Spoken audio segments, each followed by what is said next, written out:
lovely people, it's Caitlin. I hope you are having a spectacular day. Today I decided to do my March wrap-up and my April TBR combined.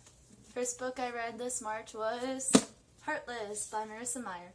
So this book follows a young woman named Kath who just wants to be a baker, but she is the daughter of a Marquess and a Marchioness, so that basically isn't an option for her. Then the king shows an interest in her, however she ends up meeting the court joker Jest, and stuff goes on. There's star-crossed lovers involved. I did a review for this, which I'll leave linked on the screen as well as down below, but I gave it a 5 out of 5 stars on my review, and I don't know why necessarily. I did know that there was faults with this book, so I docked it down to 4 stars because the story is slow at the beginning, but once you get like halfway through, it really picks up.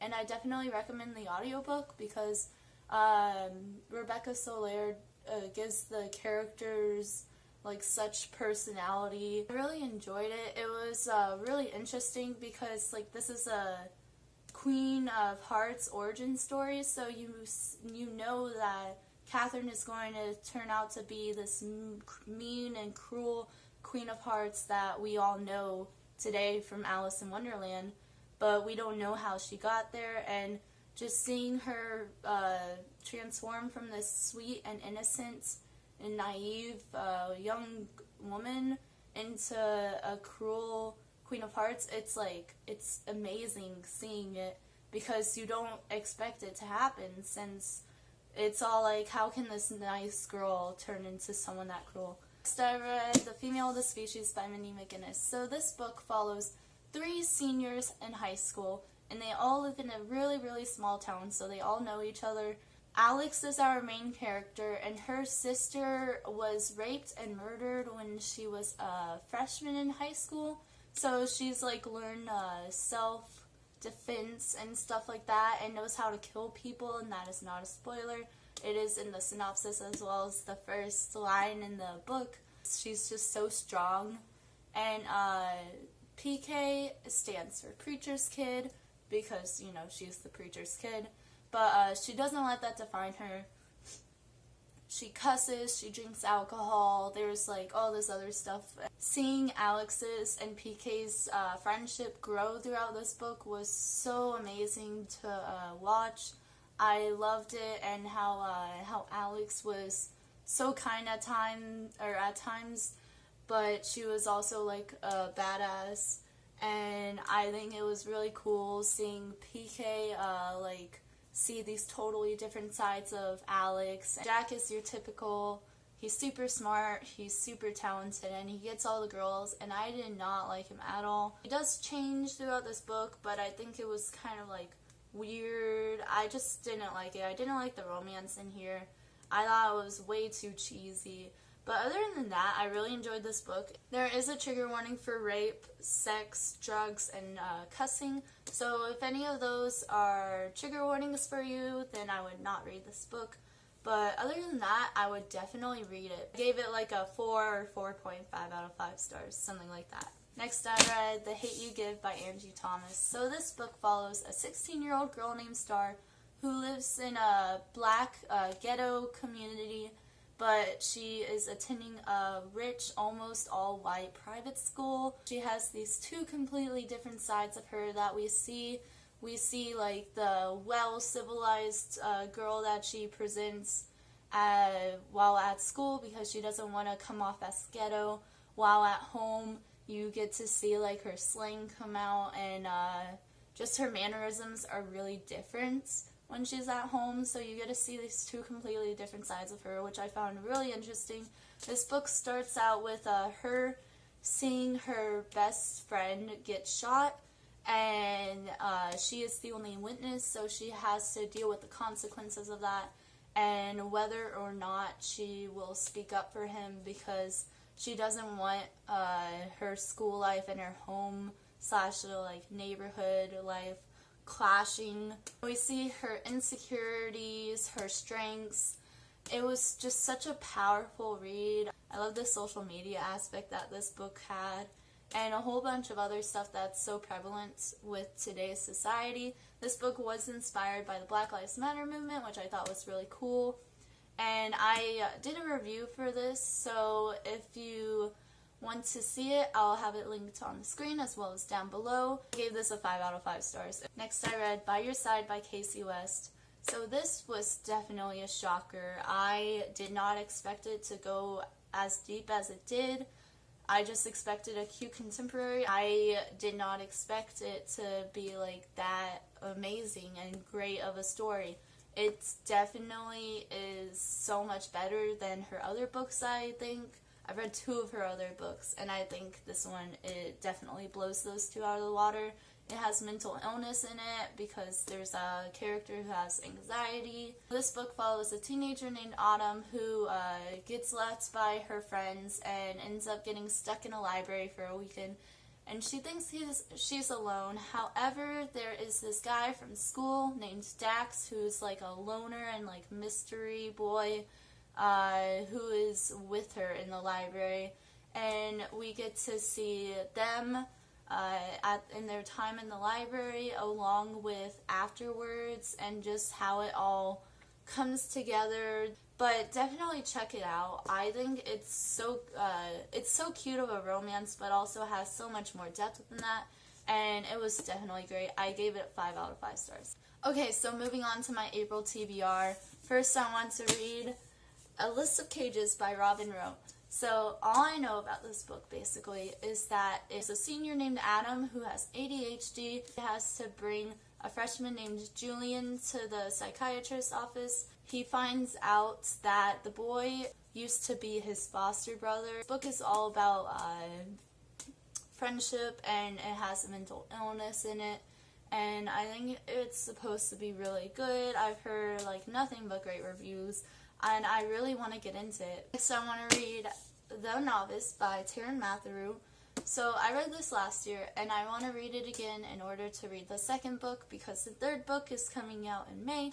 I remember liking this book. It follows a boy named Fletcher who has a little salamander dude that I think is like a monster or whatever, but he's really cute.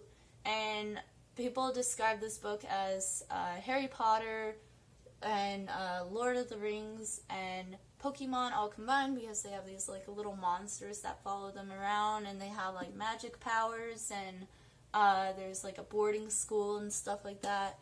And there's like elves. Next, I want to read Wires and Nerves by Marissa Meyer. So I read all the books along with Fairest and the novella Bind Up Stars Above. I found the original series to be excellent, and I thought the bind up was like okay, and Fairest was kind of like stupid. I really loved Aiko. She grew on me a lot in the 4th book.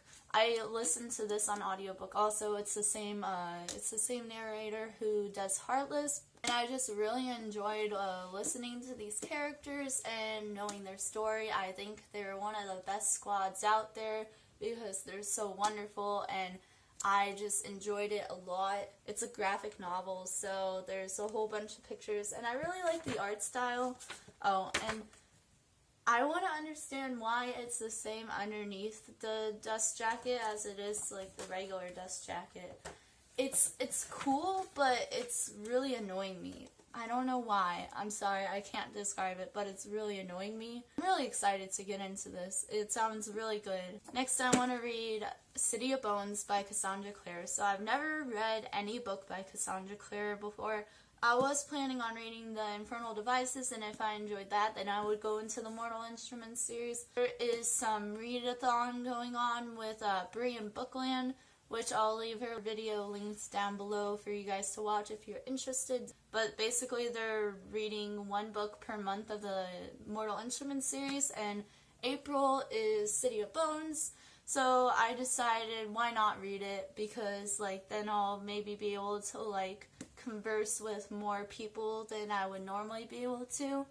And I can't wait to do reviews on these. I hear a lot of people like who read it in middle school, they've reread it and it isn't nearly as good, but like the nostalgia factor, like everyone knows what that is if you reread a book from your childhood. Know that if you don't like City of Bones, then like still continue I think even City of Ashes you should still continue, so I'm going to give it a chance.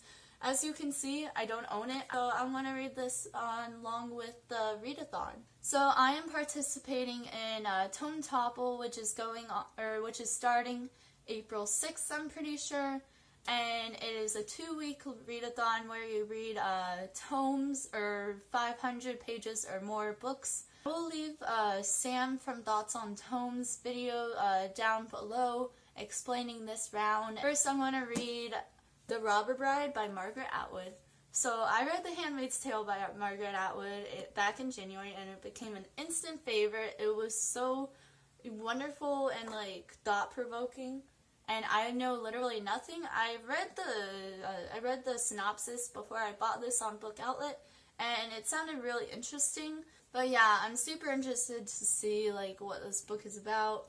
The story of Zinnia ought to begin when Zinnia began. Yeah, that made no sense to me whatsoever. But I'm really excited. Her writing style is kind of like convoluted at first to me. It is 600 pages, so I'm definitely fulfilling the requirement of the 500 page. Next, I want to read Gemena by J. Kristoff and Amy Kaufman. And book 2 of the Illuminate Files. I read Illuminate back a while ago, and I really enjoyed it. It was really wonderful. I don't want to know too much before getting into this book. I know we follow 2 new characters, Kate and Hannah, Hannah and Nick, I think. The artwork for it is beautiful. And what I did for Illuminate was I read along with the audiobook because I think the audio adds a lot to the story. So yeah, I'm just really excited to get into it. Can I just express how aesthetically pleasing this looks? This is my TBR for this month, and it looks so aesthetically pleasing the way that I've lined it up. And it's just so beautiful. And I'm afraid to remove them from one another because I love this color scheme. And you know, readers, we just love aesthetically pleasing stuff. That's just how we function. Oh, at least most of us. Okay guys, so that was my March wrap-up along with my April TBR. I hope you guys enjoyed it. If you did, be sure to give it a big thumbs up and comment down below what you're planning on reading this month, because I'd love to know what are your thoughts on the Mortal Instruments series, because I would definitely want to know what you guys think.